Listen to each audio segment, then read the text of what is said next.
The separatist ethnic Armenian forces agreed to a Russian proposal of ceasefire on Wednesday. The agreement to the ceasefire came almost 24 hours after Azerbaijan's army launched an offensive in Nagorno-Karabakh to take control of the autonomous region. The Karabakh forces have agreed to complete disarmament and full surrender as demanded by Azerbaijan. According to reports, the self-styled Republic of Artsakh said that its authorities accept the proposal of the command of the Russian peacekeeping contingent to cease fire. The Republic of Artsakh said, and I quote, "With the mediation of the command of the Russian peacekeeping contingent stationed in Nagorno-Karabakh, an agreement was reached on the complete cessation of hostilities from 1 p.m. on September 28, 2023. As per reports in a phone call with US Secretary of State Antony Blinken, Azerbaijan's President Ilham Aliyev said that the operation in Nagorno-Karabakh will end if Armenian separatists lay down their arms.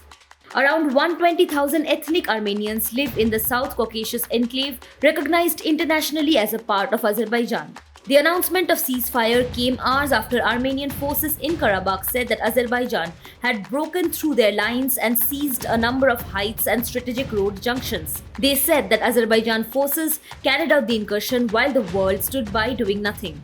At least 27 people have been killed and another 200 wounded since the Azerbaijani military launched what it called anti-terror operations on Tuesday, that is on September 19. Azerbaijan also confirmed the ceasefire agreement reached with the Karabakh forces. It added that Russian peacekeepers relayed the Karabakh Armenian appeal for a ceasefire to Azerbaijan. However, Azerbaijan has not immediately set out the conditions. The so-called anti-terrorist operation began on Tuesday after some of its troops were killed in what Baku said were attacks from the mountainous region, which Azerbaijan had blockaded for 9 months.